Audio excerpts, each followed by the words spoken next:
Hello, and welcome back to another episode of the Reforged podcast. My name is Drew, and it's a pleasure to be speaking with you today. On today's episode, we're going to be discussing some recent experiences I've had with encountering Jesus. We're going to talk about some of the tools that are available to Christians that I've used to do so, some of the unique and powerful experiences I've had, as well as an encouragement for you guys to do the same. So, sort of to disclose at the beginning of this episode, I'm going to be talking about an app available on your phone called the Pause app, which is created by John Elrich. He's a quite well known, popular Christian author and skills coach. And so he created this app called The Pause to help Christians learn the rhythms of slowing down, considering what they're feeling and why, and surrendering all to God, as well as deeply encountering Him, relying on Him, and growing in our love and relationship with the Lord. So it's a really powerful tool. I am not sponsored. This isn't some sort of a promotion of the app. I've just begun using it in the past 2 months or so, per the recommendation of some friends and family. And also, I've just really benefited a lot from it, and I've gotten to encounter Jesus in a lot of unique ways. It's sort of challenged me, it's pushed me a little bit to experience Jesus in ways that I didn't think were available or accessible to me, ways that I had some doubts. Um, and one experience in particular that I'll share that I've been going through, which is available, is the Experience Jesus, which is based around a book of the same title that John has written. And Experience Jesus is a day by day, it's a 5 day module, 4 module program. So 20 days total of content.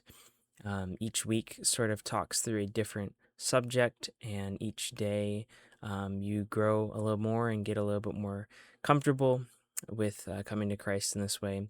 It's very accessible, it's very easy to get involved in. And I've only just recently begun doing this.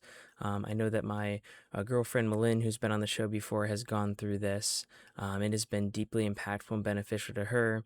And I've just now been starting this recently, so I've only gone through a couple days, but already I've just been really encouraged and amazed by that time. So I'd really encourage you guys to check out the Pause app. I'd encourage you to um, just jump in, do the Experience Jesus. The Pause app's also a good resource just throughout your day, having regular times that you can schedule or even just as needed, stopping, checking in on how you're feeling, and giving all things to God. It's a really cool tool. So I'll talk a little bit more about that at the end of the show, but just wanted to disclose that at the start. Um, the other thing that I want to remind you is that if you have anything that you'd like me to be praying for, please let me know in the YouTube or Spotify comment section. I'll also add, if you know me personally and you'd appreciate some prayer, but you don't necessarily want to put your request publicly out there, please feel free to call me, text me, email me, whatever it might be. I'd be happy to be praying for you in that way as well. So as I mentioned on today's episode, I want to talk about my experiences that I've had with the Pause app and with encountering Jesus, with this Experience Jesus module. So what I've been doing is every day in the morning during my break at work, I've been taking, the 15 minutes to go do the morning session of the Experience Jesus series on the Pause app. And then in the evening before I go to bed, doing the optional evening session. And I found great value in doing both of those. And I'm just so grateful for this tool and how it's really opened my eyes and been encouraging. And I've got like 4 days only so far of notes that I want to briefly go through, just as an encouragement that I've gotten to experience Jesus deeply in ways that like I didn't expect to. Um, and I've also gotten to just grow in that more over these 4 days. And yeah, I just want to start sharing because I think that'll be pretty self-explanatory. So the first session was the morning session, and this was just an introduction to the idea of really that we as Christians, we as people, but we as Christians are aware of that we as people were made for deep, intimate, frequent daily relation and communion with God and with Jesus. And there was some scriptures referenced and some other speakers referenced that pointed to the fact that our Christian forefathers and mothers knew this well, and they partook of deep, intimate time with the Lord daily. And that's something that's lost in our world. We are busy and distracted. And so this app is really good at helping to teach get in the rhythm of slowing down, right, and listening and meditating and reflecting on the things that it's very easy for us to rush past and ignore. And so this morning's session on the first day was sort of setting the stage for that. And it read a passage out of Psalms that David wrote about being in a barren and dry desert and being parched and thirsty, and then experiencing the Lord and seeing his splendor in his garden. And I don't remember exactly what psalm that is, but I'm sure with some of those notes you could probably reference it and find it. Maybe I'll find it real quick and just kind of add it in there as a reference. Yes, I was able to find it. It was actually Psalm 63. It was the first couple of verses, which I'll read aloud now. O God, you are my God. Earnestly I seek you. My soul thirsts for you. My flesh faints for you, as in a dry and weary land where there is no water. So I have looked upon you in the sanctuary, beholding your power and glory. Because your steadfast love is better than life, my lips will praise you. So I will bless you as long as I live. In your name I will lift up my hands. So that's the first 4 verses of Psalm 63. And we listened to that and was led to reflect on that. And I closed my eyes as I listened to that. And this was actually before I believe I was prompted to think about it much deeper, but I just closed my eyes to listen to it. And I was picturing and visualizing what the psalmist, what David was writing and what was being read. And I saw this barren, dry, and arid desert. I saw and felt the lack of water and the kind of like blistering heat and light. And then it said, I saw him in the sanctuary, I saw his power and glory, and I saw things change, and I saw this lush green. And I remember actually kind of like I had my eyes closed, and like with my eyes closed and what I was picturing, like my perspective shifted upward when it says I looked up to. And I saw this lush green garden sanctuary. And I saw an image of Jesus standing there. And this was unique and significant to me because I often don't picture Jesus, partially because I know that the way that I would picture and imagine Jesus is likely not really what he would look like, because it's based in different imagery and tradition that we have to go off of.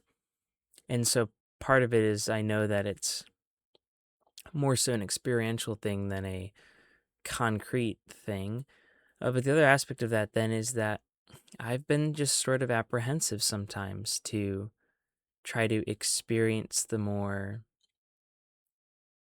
I guess, organic elements of relationship with Jesus, because it's hard to, it's easier for me to think about what I can learn about God, what I can know about him from his word, and certainly to pray and encounter him through that. But with matters of hearing his voice and seeing him and hearing from him, it's, I have less certainty about that. And really one thing that God has called me to and led me throughout this experience already has been just to be open-minded to receiving him in unique, unexpected, and ways that seem kind of um, conflicting to me, with the assurance that if something is consistent with his character, then there's really not a risk in it being false. And I suppose maybe an underlying concern is if I misinterpret things and I think I'm hearing God speak to me and he's not actually speaking to me.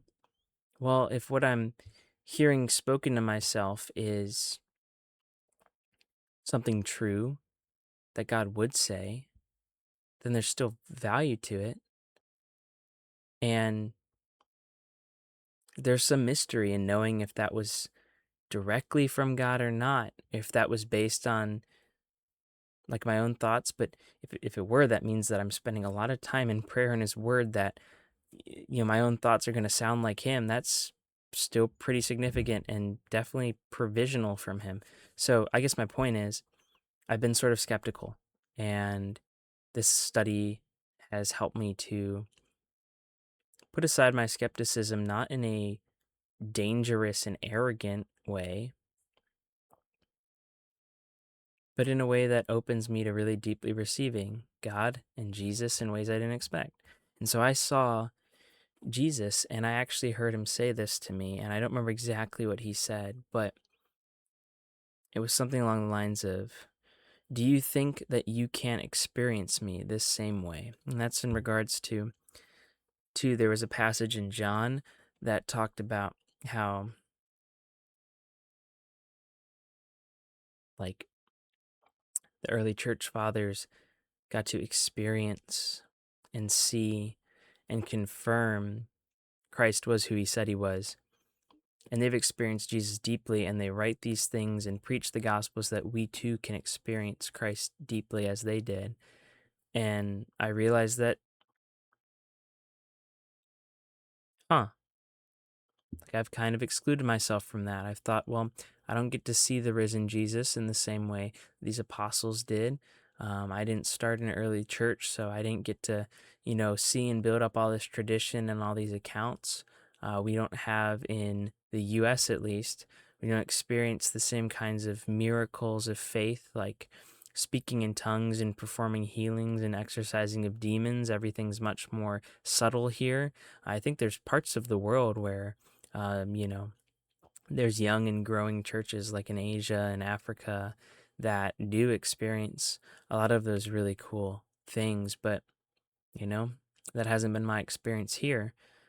So I sort of have excluded myself from that and kind of been complacent and content in knowing God logically and, as experientially as possible, observing him present with me through how he works in my circumstances and relationships, and um, kind of seeing his hand to know he's there rather than just seeing him. But those writers and also the John Elrich who created this but also narrates it, challenged with that same question that I felt Jesus put on my heart. And it's true, I can deeply and richly commune with Jesus. And we also have a great need, just as the apostles did, and just as David did, to be sustained by encounters with the Lord. And if it's something we need, then we know it's something God provides. So I can experience that, and so can you. And so my prayer after that was that Jesus would renounce any lies, any fears, any barriers in my heart that would convince me otherwise, that would convince me that I can't experience the fullness of relationship with him, and that he would open my heart to receive and experience him in unique, powerful ways. We were led to pray and ask Jesus to consecrate my walk with him. And so far, he's already been doing that, and I'm excited to see how he continues to. In the evening session, I was actually experiencing some conflict within my family, and I began to do this pause. And before I started,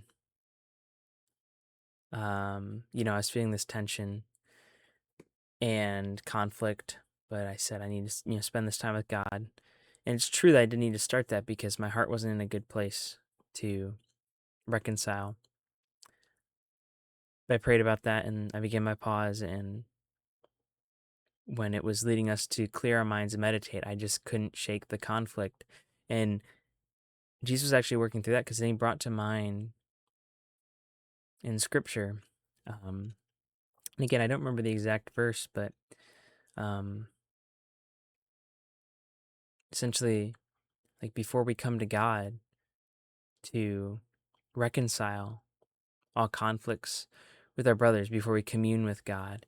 And when we think of communing with God, often I think specifically of communion, the practice of, eating the body, drinking the blood, the bread and the wine to honor and receive and experience the gift of Jesus. But there's the key in there.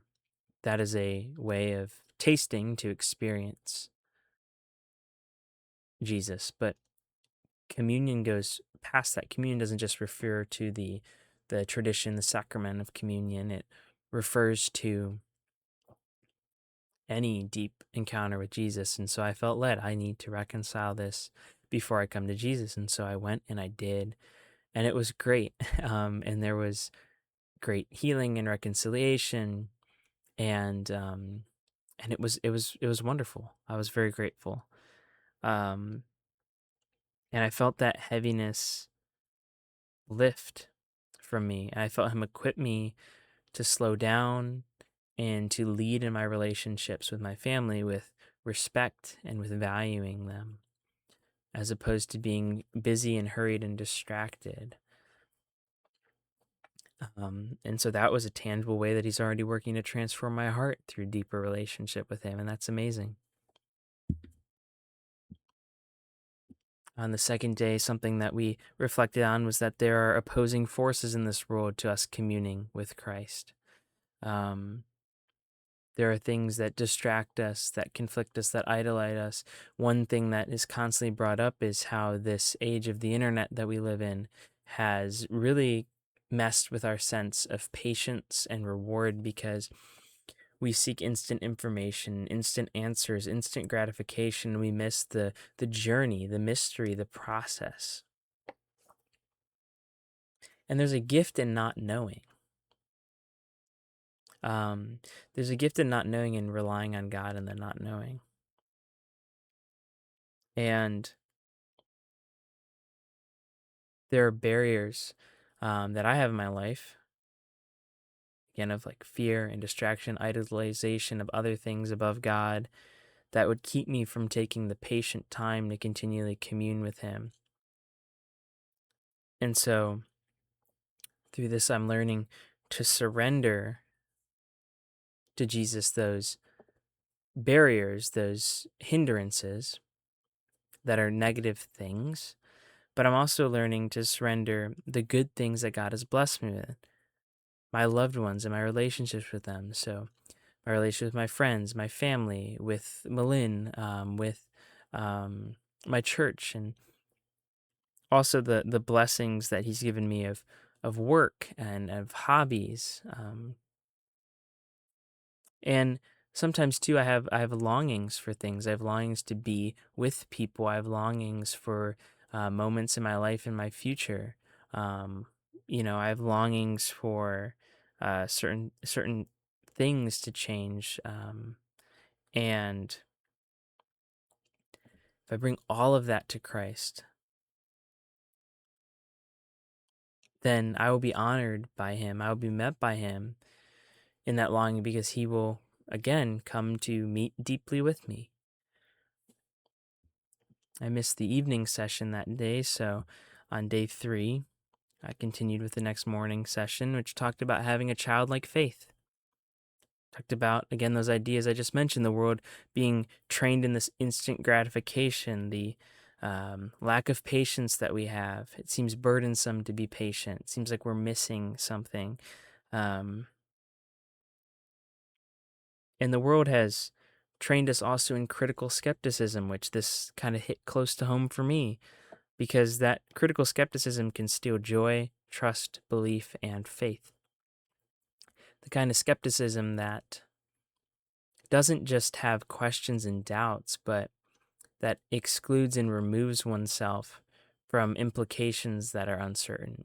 And so that'd be like me saying, I don't think that I can, I don't know how to, I don't even if I can, I don't know what I think about deeply communing with Jesus in a way that I can see him and hear him in this way.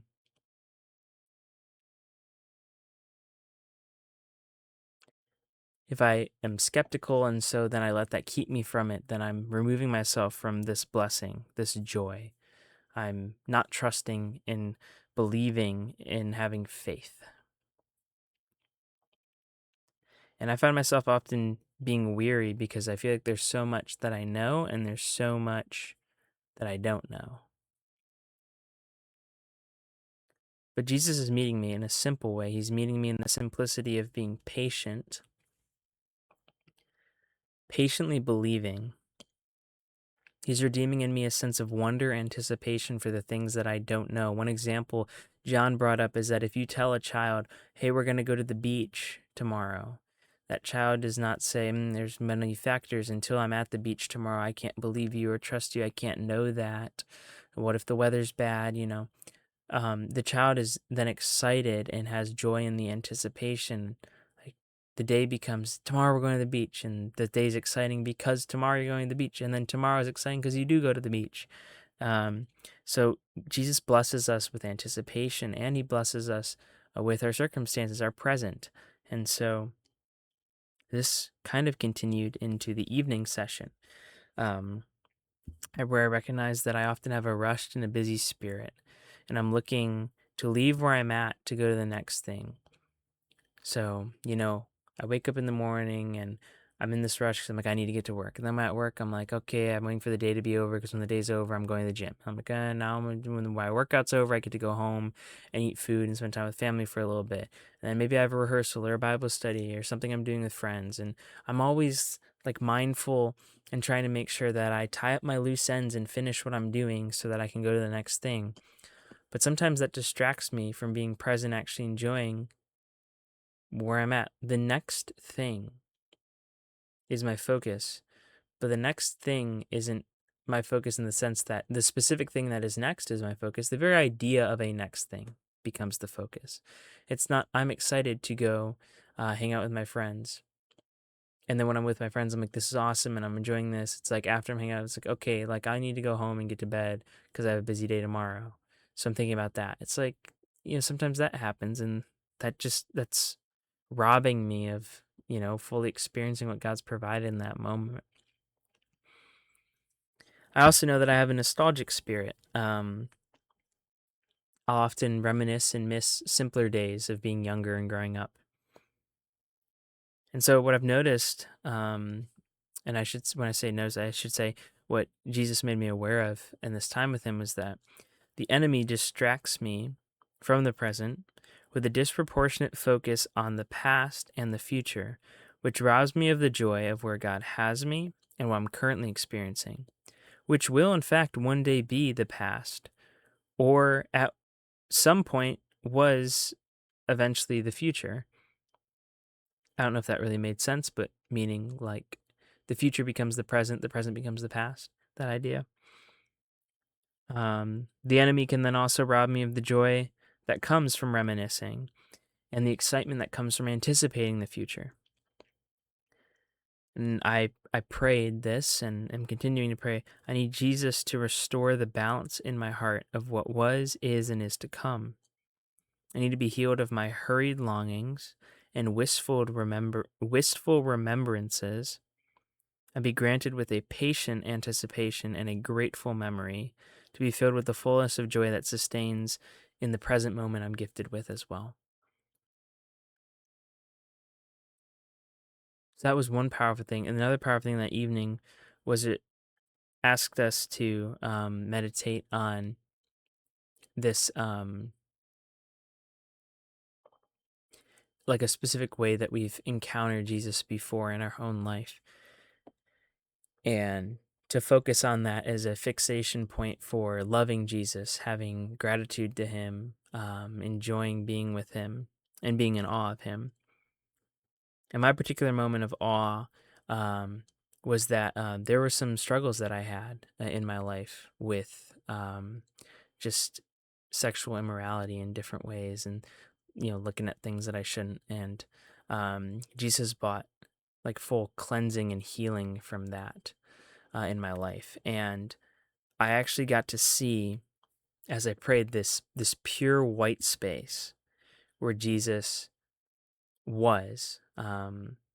He was there present in the same way that I would see him in the sanctuary, as I mentioned earlier. But it was just this like white void. I guess it kind of looked like sometimes people say is like the idea of purgatory, like this big empty space, right? I mean, it's not purgatory, but I just think that was kind of funny.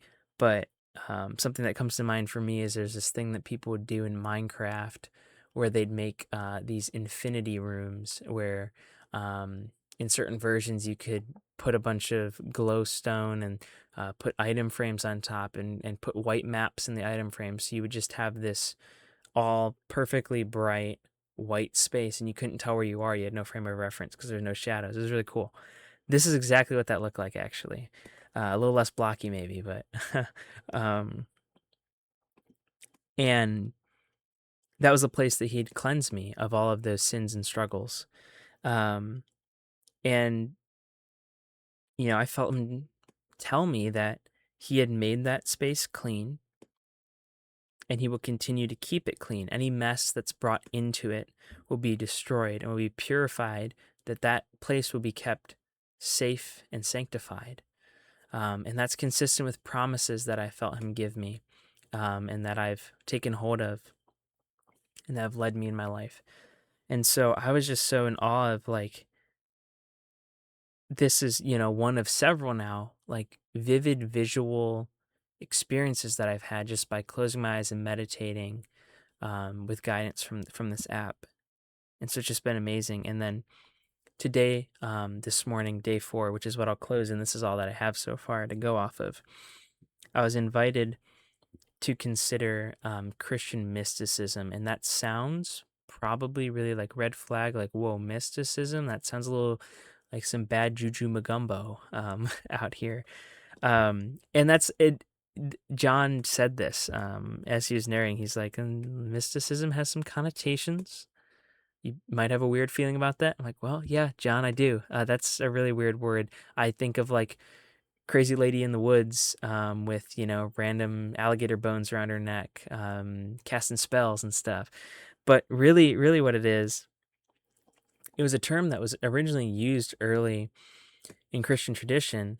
Many of even like the early church fathers and mothers would be considered Christian mystics. It just meant people that deeply experienced um, relationship with Jesus, that would spend time and would deeply and richly experience Jesus through prayer, through meditation on the Word, and they would see him or hear him or feel him in their heart. And so it would be like a visceral experience. It's not that we're doing any magic or believing anything crazy or weird. It was just to say, these people, they don't just know the gospel, but they live it and they experience life with Jesus. And that's something that we're all invited and called to. And so I wrote that I've been invited by Jesus to consider mysticism, and I admittedly am apprehensive of using that term. So if you feel that way, I understand that. Um, but then I thought too, it goes beyond the word, because if I remove the word, there have been different experiences in my life that had deep spiritual roots that have caused me a lot of conflict, and I have very mixed opinions and feelings on. One in particular, there is um, there was like a gospel worship night rehearsal that I went to with some people that I know um, during my freshman year at Lipscomb. And like, there's some stuff that happened there that I was like, this is really cool and encouraging and impactful. And there was some stuff that I'm like, I don't know if I believe this. I don't know if this is real. I don't know if I trust this. And then there was some stuff that I'm like, I think this is kind of misguided, but maybe it's true anyway. I don't know. I had a lot of that. That's a very challenging, moment that specifically came to mind from Jesus. Um, and so, um, I realize, like some of things like that influence how I feel about that idea of a deep spiritual experience at all, because specific, types of those experiences and ways that I've encountered and observed them before makes me either encouraged, but more often kind of apprehensive and discouraged about them. So I'm seeking the Lord's help in opening my heart and my eyes and my ears to receive Jesus and acknowledging that I need his help to do so. Um, and one thing that it called for, in reference to the previous idea of a childlike faith, John led us to seek for and find and to open up our childlike heart to Jesus. And I did. I was able to like see and picture an image that represented my childlike heart. And it was small, but it was kind of shaped like not obviously a real heart, but like the little drawing of a heart kind of a thing. Um, the kinds that they use in the health meter in the Lego games, and it was very shiny and red and vibrant. So although it was small, it looked full of life, I guess is the best way I could describe it. And I like said I want to open my heart, and so I did, and kind of visualized it like kind of like opening almost like a pocket, and coming out of it was this bright white light, very reminiscent of the experience I described previously. Um, when I was thinking about the freedom that Jesus had brought me and gratitude for that. And so Jesus was there and he said, I'm already, there. This is the part of your heart, the childlike faith. This is where this deep experience where you knew that you had these struggles, these sins, these weaknesses that you could not on your own strength overcome, correct, but you sought me and I brought you this promise of healing and freedom, and you trusted that and you held on to that. This is your childlike heart. This is your childlike faith. This is where that is. And I'm here and I'm there and I'm opening this with you. And I'm grateful to be there with you. And that just filled me with such a joy and a wonder of his amazing grace and how it is full of light. And so that is just 4 short days of, 15 to 20-ish minutes of time each day that have already been so deeply impactful to me. And it's not overcomplicated. It's not like I have to then spend, sometimes I will spend some additional time after that pause praying or meditating. But generally, those experiences are kind of compartmentalized, and not in a bad way, like, here's my part of the day with God. Now the rest of the day is whatever. That they're compartmentalized in the way that I don't have to be in a rush or a worry, be impatient that like, okay, this was really deep and impactful. Like, I need to dig in deeper. Like, I need more of this. I can just trust God to keep working and have that keep coming in his timing, at his discretion. Jesus is not going to leave me or give up on me, so I don't have to rush into my time with him. I can just freely receive it as a gift. And so it's been compartmentalized in that way of removing the tension and the stress and the pressure, but it has also then gone with me throughout my day and uplifted and encouraged me and filled me with joy and light. And so, yeah, it's just been amazing. I've been super grateful. Um, and as I mentioned, like, this is somewhat new to me. Like, I would say even, and I've probably mentioned before, like I feel like I've grown a lot in my faith in the past 2 years of just going to Lipscomb, um, in a large part due to the wonderful people and opportunities that I've had for ministry there. Um, and a large part of that is being challenged to experience Jesus and experience fellowship and to grow in my faith, um, both vertically and horizontally in some ways that I didn't expect. Um, to add some, additional supplemental, grow in some ways and to what I had, but also to not lose the simplicity of the faith and overcomplication. It's like, I could struggle with that. I could struggle with not really being open to grow in the ways that I needed to, but then also like really like making a big deal about overcomplicating and striving in the things that were simple. And God just met me in both. And this is one specific instance. So if you are like that, if you're like me, and you can struggle to spend that time in deep relationship with God, to stop and slow down, just know that that's available for you. I wouldn't have expected this so quickly in such an impactful way. And it will take time. Like there's so much more that God's going to do. And these are amazing things that He's already doing for me. But I guess I have my expectations different because they're really, they're kind of small little things. Like they're just little moments. They're nothing immediately life changing, but just the pattern, the rhythm of it is what has been so overwhelmingly encouraging.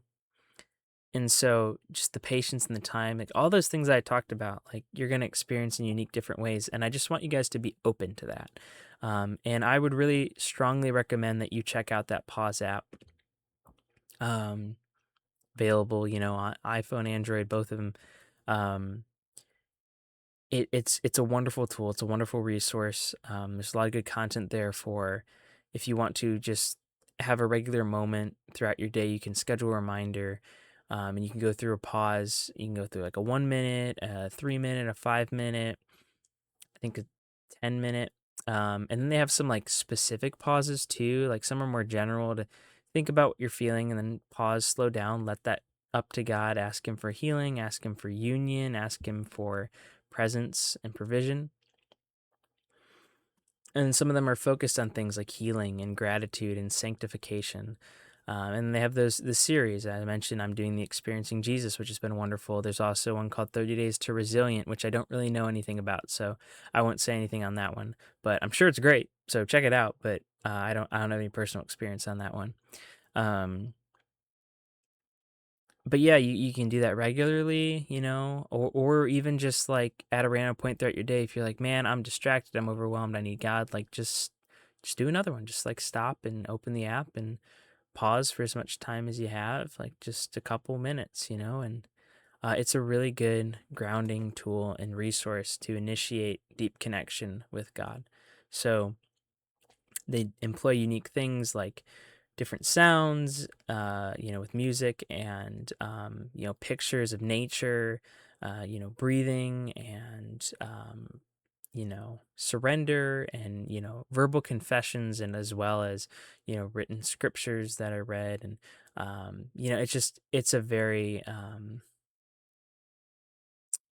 don't know the word I'm looking for, like deep, impressive, well made, dynamic. I guess, yeah, dynamic maybe.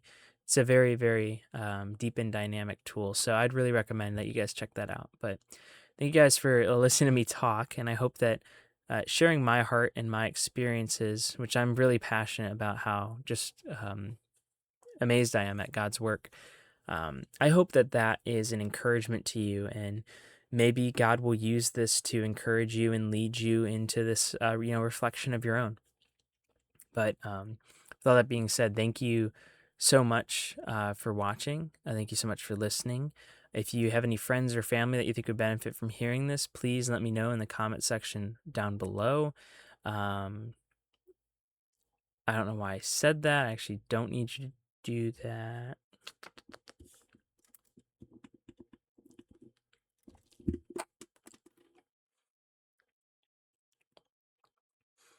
If you have any friends or family that you think would benefit from hearing this, please share them a link to the YouTube or the Spotify show. And again, if you have any prayer requests, I'd be happy to be praying for you for that as well. Just let me know in the comments section.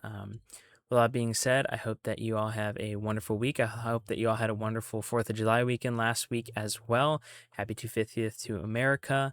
Praying that God continues to bless and steward this nation and its people, to glorify His name, and to live lives that are honoring and reflecting of Him. I hope that the freedoms and the opportunity that we have here are ultimately used to change lives towards Christ. So again, with all that said, have a blessed week, and remember, as iron sharpens iron, so one man sharpens another.